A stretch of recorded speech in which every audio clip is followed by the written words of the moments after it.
Assalamualaikum warahmatullahi wabarakatuh. Pemirsa Ramadan Kuliner Febi, pada episode podcast kali ini kita akan membahas tentang agar doamu diterima, maka perhatikanlah makananmu. Saya Ajeng Permatasari selaku host pada podcast kali ini. Saat ini saya sudah bersama dengan Ibu Rosyada selaku dosen Fakultas Ekonomi dan Bisnis Islam UIN Raden Fatah Palembang yang akan menjadi narasumber kita pada podcast kali ini. Assalamualaikum Ibu, bagaimana kabarnya? Waalaikumsalam. Alhamdulillah kabarnya baik untuk hari ini. Untuk sekarang kesibukannya apa nih Bu? Untuk sekarang di bulan Ramadan ini kesibukannya mengisi dengan mengajar, terus membuat penelitian kalau sempat. Ya gitu-gitu tugas dosen. Sebagai dosen di Fakultas Febi Bu ya. Baik Bu, sesuai dengan tema kita yang tadi tentang agar doamu diterima, maka perhatikanlah makananmu. Nah Bu, mengapa makanan itu berpengaruh pada mustajabnya doa kita Bu? Oke, mustajabnya doa kita itu ya. Kita itu kan kalau misalnya mau berdoa gitu, selain kita harus khusyuk, kita juga harus tawadhu, kita juga harus bersungguh-sungguh, berkeyakinan kalau bakal doa kita itu terkabul.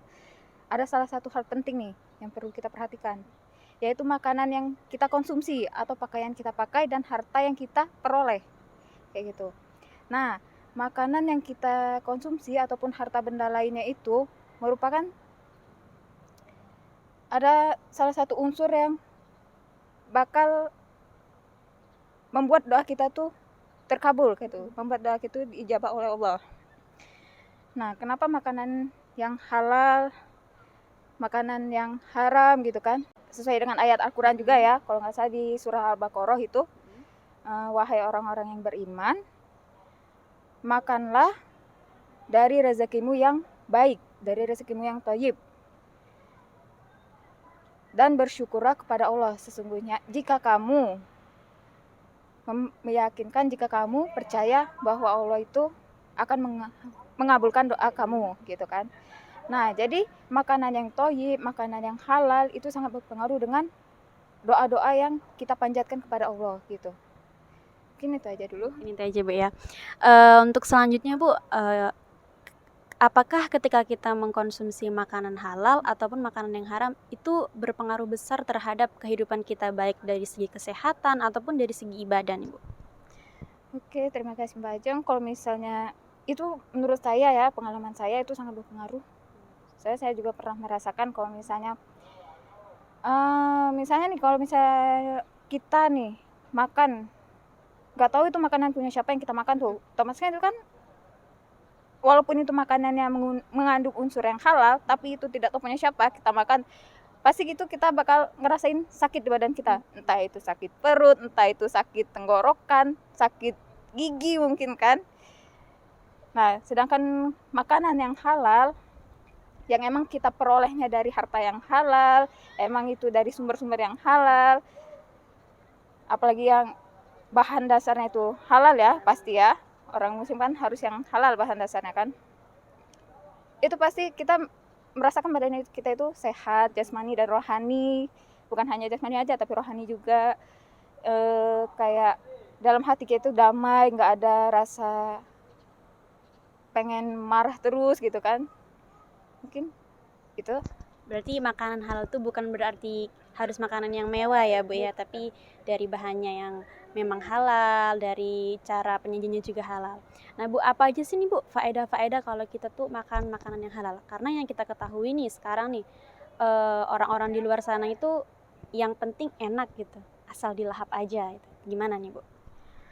Kayak yang Ibu katakan tadi ya, kalau misalnya makanan yang halal itu bakal menyehatkan jasmani maupun rohani kita gitu kan. Walaupun gini, kalau misalnya halal dan haram itu kan udah jelas nih, nggak ada yang namanya halal mendekati halal, nggak ada yang mendekati haram gitu kan, udah jelas, nggak ada yang samar-samar. Makanya yang halal pasti halal, yang haram pasti haram gitu kan. Nah, kalau yang samar-samar itu belum pas, dia nggak tahu, masih ragu-ragu ini makanan halal apa enggak sih. Nah, jadi kalau misalnya kita makan makanan itu yang belum jelas kehalalannya, itu kan masih ragu-ragu nih, mending kita jauhin daripada lebih dihindari aja gitu, daripada kalau misalnya kita makan walaupun itu halal, kita nggak tahu itu halal. Tapi itu kan kita nggak tahu juga sumber pembuatannya itu dari mana, diperolehnya dari mana kan, itu punya siapa kan. Mending kita nggak usah makan gitu, daripada nanti yang sakit juga badan kita sendiri, jiwa raga kita, rohani kita, apalagi yang penting keimanan kita juga akan rusak kalau misalnya kita makan yang bukan dari sumber yang halal gitu. Kalau misalnya untuk kehalalan itu ya pasti untuk diri kita sendiri sih, bukan hanya badan tapi juga keimanan kita, hati kita jadi bersih, pikiran kita jadi jernih, hidup tenang, damai, kayak gitu. Oke, baik Bu. Jadi intinya dengan makanan yang halal itu akan menyehatkan jiwa kita, rohani kita, jasmani kita, dan juga berdoa itu selain dengan ketawaduan, dengan kekhusyuan, salah satunya juga dengan apa yang kita konsumsi di tubuh kita, karena itulah yang mengalir pada darah daging kita ya Bu ya. Baik pemirsa Kuliner Ramadan Feby, itulah tadi penjelasan dari Ibu Rosyada mengenai materi kita tentang agar doamu diterima, maka perhatikanlah makananmu. Pasti banyak sekali ilmu yang sudah kita dapatkan dan pastinya banyak hal-hal yang menarik yang dapat kita terapkan dalam kehidupan sehari-hari. Terima kasih Ibu sudah mau meluangkan waktunya untuk berbagi ilmu kepada kita. Saya Ajeng Permatasari, selaku host pada podcast kali ini, mohon undur diri dan sampai jumpa.